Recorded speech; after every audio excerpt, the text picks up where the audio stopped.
పొత్తులు, లోపాయికారి ఒప్పందాలు, లాలూచీలు ఇప్పుడు తెలంగాణ రాజకీయంలో ఈ అంశాల చుట్టూనే తిరుగుతున్నాయి.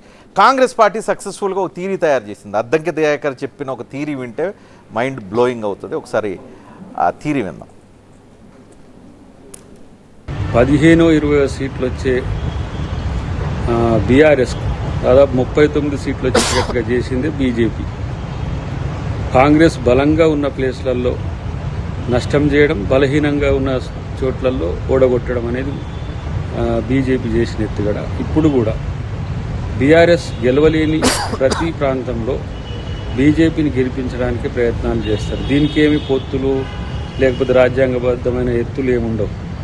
ఇది బీజేపీ ప్రతి ప్రాంతంలో చేసే రాజకీయ ఎత్తుగడల్లో భాగంగానే ఇలా బీఆర్ఎస్ మౌనం వెనుక బీఆర్ఎస్తో ఉన్న మైత్రి బయటపడకుండా నటిస్తున్నది వాస్తవం. ఎన్విఎస్ఎస్ గారు, అద్దంకి దయాకర్ చెప్పిన దాంట్లో ఇప్పుడు నిజం ఉందని అనుకోవటానికి అసలు ఏమాత్రం లేదు. ఇది వాళ్ళకు అలవాటు.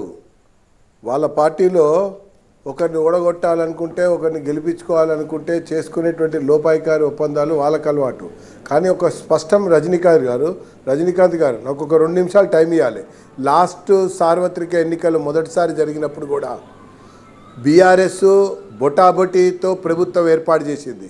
ఆ సమయంలో కూడా బీఆర్ఎస్ సంబంధించినటువంటి శాసనసభ్యులు ఫిరాయిస్తే ప్రభుత్వం పడిపోతుందని చెప్పని అనుకున్నారు అందరూ. ఇప్పుడు కూడా కాంగ్రెస్ బొటాబొటి మద్దతుతో ఏర్పాటు చేసింది. అప్పుడు కేసీఆర్ ఒకటే థీరీ ముందు పెట్టాడు. కాంగ్రెస్ ఎమ్మెల్యేలని ఎట్లా లాక్కోవాలి, ఎట్లా బ్లాక్మెయిల్ చేయాలి, ఎట్లా ముందు పెట్టుకోవాలి. ఆ ప్రకారంగా టీఆర్ఎస్ శాసనసభ, టీఆర్ఎస్ శాసన మండలి విలీనం జరిగింది. ఆ రకంగా తనకు కావాల్సినటువంటి సంఖ్యాబలాన్ని పెంచుకోవడం కూడా జరిగింది మొదటి శాసనసభలో. మరి నేను కూడా శాసనసభ్యుడిగా ప్రత్యక్ష సాక్షిగా చెప్తున్నా. ఇప్పుడు మళ్ళీ కాంగ్రెస్ పార్టీ అదే రకంగా చేస్తోంది.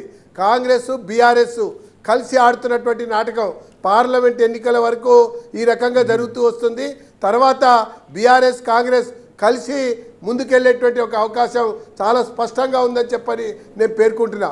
నేను మళ్ళీ చెప్తున్నా, కేసీఆర్ కేటీఆర్కి ఆంతరంగికులుగా అనేక ఉన్నత పదవులు అధిష్ఠించినటువంటి వ్యక్తులే ఈరోజు కాంగ్రెస్లో కలవటం, కాంగ్రెస్లోకి చేరటం కూడా కారణం అదే.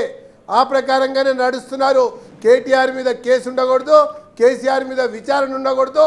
వీళ్ళ యొక్క అవినీతిని పూర్తిగా కూడా మరి ఆదుకునేటట్టుగా వ్యవహారం నడపాలి. కాబట్టి మాకు కావాల్సింది సంఖ్యాబలం.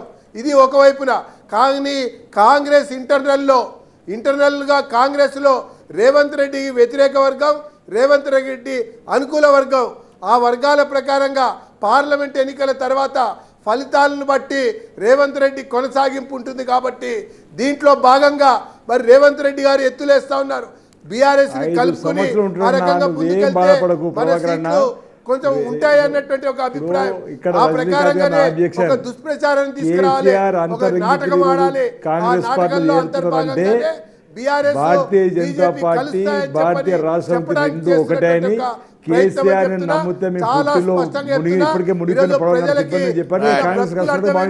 వీళ్ళ రాజకీయం అర్థమైంది, ఎత్తులు అర్థమైంది.